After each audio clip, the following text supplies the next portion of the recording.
बिस्मिल्लाहिर्रहमानिर्रहीम। अस्सलाम वालेकुम दोस्तों, अपनी नेक्स्ट वीडियो के साथ आपको वेलकम करता हूँ अपने इस चैनल में। दोस्तों, कुछ दोस्तों की तरफ से पूछा गया कि कौन सा सूबा जो है वो बेहतर बेनिफिट्स देता है स्पेन में, क्योंकि डिफरेंट जो सूबे हैं स्पेन के उनका डिफरेंट रूल है, रेगुलेशन है बेनिफिट्स के हिसाब से भी। सूरीदा, सोशल, हसिंदा, तमाम चीज़ें जो हैं कुछ कुछ डिफरेंट हैं।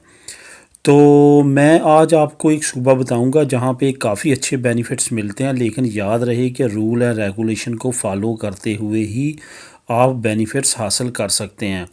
उनके रूल एंड रेगुलेशन पे बात करेंगे, उनके बेनिफिट्स पे बात करेंगे। जिस सूबे में सबसे ज़्यादा मिलते हैं, मैं तकरीबन 7.5 साल 8 साल वहाँ पे रहा हूँ, मुझे ज़ाती एक्सपीरियंस है और वहाँ की काफ़ी नॉलेज है। तो मैं उसमें आपको बैक पॉइंट भी कुछ बताऊंगा, प्लस पॉइंट भी बताऊंगा, उसमें क्या अच्छा है क्या बुरा है, ये चीज़ें आपके साथ डिस्कस करूंगा इस वीडियो को एंड तक देखिएगा। जो दोस्त इस सूबे में जाके बेनिफिट्स लेना चाहते हैं उनके लिए ये काफ़ी इन्फॉर्मेशन मिलेगी इस वीडियो में। इस सूबे का नाम है पाइस बास्को। इसके 3 मेन शहर हैं, या आप डिस्ट्रिक्ट कह सकते हैं, जिसमें विक्टोरिया, जिसको उर्फ़ आम में विक्टोरिया भी कहते हैं हमारे लोग, असल में उसका तलफ़्फ़ुज़ है विक्टोरिया, सान सेबेस्टियन और बिलबाओ। ये तीनों डिस्ट्रिक्ट मिलके जो हैं वो पाइस बास्को बनती हैं। यहाँ पे जो सबसे ज़्यादा अच्छे बेनिफिट देने के हिसाब से मशहूर है वो है सान सेबेस्टियन का एरिया और बिलबाओ का एरिया। इनका मेन जो डिस्ट्रिक्ट है, बड़ा मेन शहर जिसको हम मेट्रो सिटी भी बोलते हैं, वो बिलबाओ है, उसके बाद विक्टोरिया है और उसके बाद सान सेबेस्टियन है। आबादी के लिहाज से सान सेबेस्टियन में ये खसूसियत है कि ये टच करता है फ्रांस बॉर्डर को। विक्टोरिया थोड़ा सा इधर पीछे रह जाता है और जो बिलबाओ है वो फ्रांस के बॉर्डर को भी कुछ टच करता है और बाकी कुछ ये संतनदेर साइड पे है, समंदर एरिया वहाँ पे। तो यहाँ पे आपको ये बताता चलूँ कि इनमें सबसे ज़्यादा जो कॉमन चीज़ है वो ये है कि ये अपनी शहरियों को बहुत अच्छे बेनिफिट देते हैं। उसके बाद ये है कि इसका हसिंदा, इसका सूरीदा सोशल स्पेन से डिफरेंट है। वहाँ पे हसिंदा डिक्लेरेशन भी डिफरेंट है। अगर वहाँ पे आपने कभी आप करवाते हो और वापस दूसरे किसी पार्ट में जाके करवाएं तो आपको जो हसिंदा है पहली मरतबा उनके ऑफिस में जाके डिक्लेयर करवाना पड़ता है, क्योंकि उनका सिस्टम सारा अलहदा है। क्योंकि मेरे साथ पर्सनली ये हो चुका है। अब बेनिफिट्स की बात करते हैं। बेनिफिट्स कभी वो बहुत इजी और बहुत रिलैक्स थे, लेकिन वहाँ पे हमारी कम्युनिटी के कुछ लोग वहाँ पे पहुँचे, उन्होंने वहाँ पे भी 2 नंबरियाँ की। एक बंदे ने 5-5 जगह पे मुख्तलिफ़ जगह पे जाके अयूदा ली, अमदाद ली उनसे, तो उनको अब पता चल चुका है, वो अब काफ़ी सियाने हो चुके हैं। पहले ये था कि आप जाते ही अमदाद ले सकते हैं उनसे। अगर अकेले रहते हैं आप तो 850 पौने 900 यूरो आपका शुरू हो जाता था। अगर आप फैमिली के साथ हैं तो 11 1150, इवन 1200 भी कुछ लोग ले रहे हैं।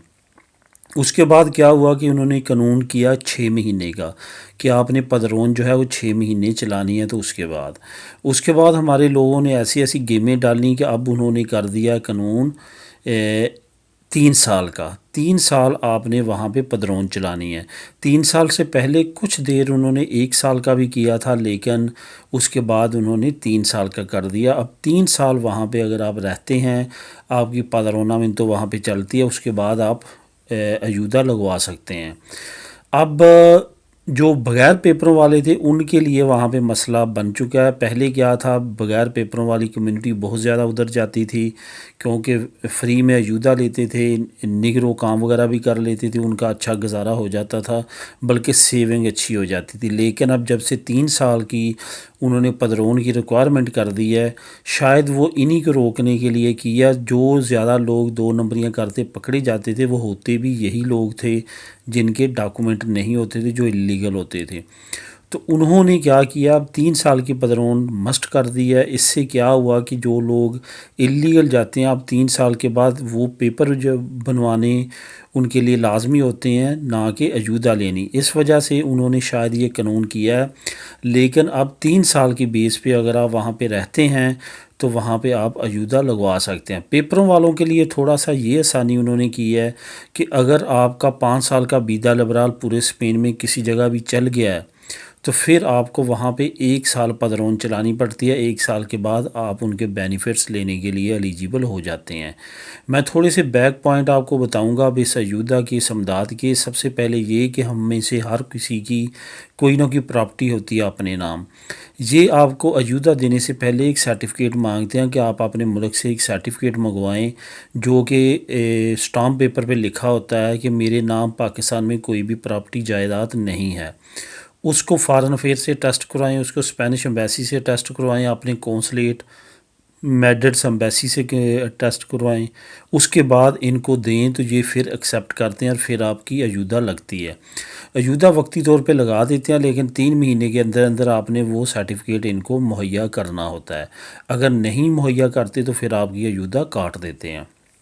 اس کے بعد اگر آپ بزنس کرنے والے ہیں تو بزنس کے لحاظ سے اچھا صوبہ نہیں ہے، وہاں پہ بارش رہتی ہے، موسم بہت گندا ہے، انتہائی خراب موسم رہتا ہے، اور اپنی کمیونٹی وہاں پہ نہیں ہے، اداسی سی چھائی رہتی ہے، عجیب سا بورنگ سا صوبہ ہے۔ تو میں تو وہاں پہ بزنس کرتا رہا ہوں اور میں نے بزنس کرتے ہوئے یہ تمام معلومات لی، کیونکہ کچھ لوگ میرے ساتھ کام جو میرے ورکر تھے وہ اجودہ بھی لیتے تھے ساتھ، ایسے کام بھی کرتے تھے ہمارے ساتھ، تو تب مجھے یہ تمام قوانین کا پتہ ہے۔ تو میں نے خود تو نہیں لی، لیکن یہ تمام قوانینوں کا مجھے معلوم ہے کہ یہ طریقہ کار ہے۔ ابھی بھی دوستوں سے وہاں رابطہ ہے اور اسی طرح سے وہاں پہ سسٹم چل رہا ہے۔ بہت سارے لوگ وہاں سے چھوڑ کے واپس آ گئے اور کچھ لوگ وہاں جا بھی رہے ہیں، بس اسی طرح کچھ جا رہے ہیں کچھ آ رہے ہیں، لیکن اب پہلے کی طرح وہاں پہ آسانی نہیں ہے بینیفٹس لینے میں۔ لیکن فائنلی یہی کہوں گا کہ وہ دے رہے ہیں اجودہ، اور امداد وہاں پہ ملتی ہے اور اچھی خاصی ملتی ہے۔ اگر آپ وہاں پہ جانا چاہتے ہیں تو ان تمام چیزوں کو مد نظر رکھیے گا جو میں نے اس ویڈیو میں آپ کو انفارمیشن مہیا کی ہے۔ ملیں گے نیکسٹ ویڈیو میں نئی انفارمیشن کے ساتھ۔ اللہ حافظ۔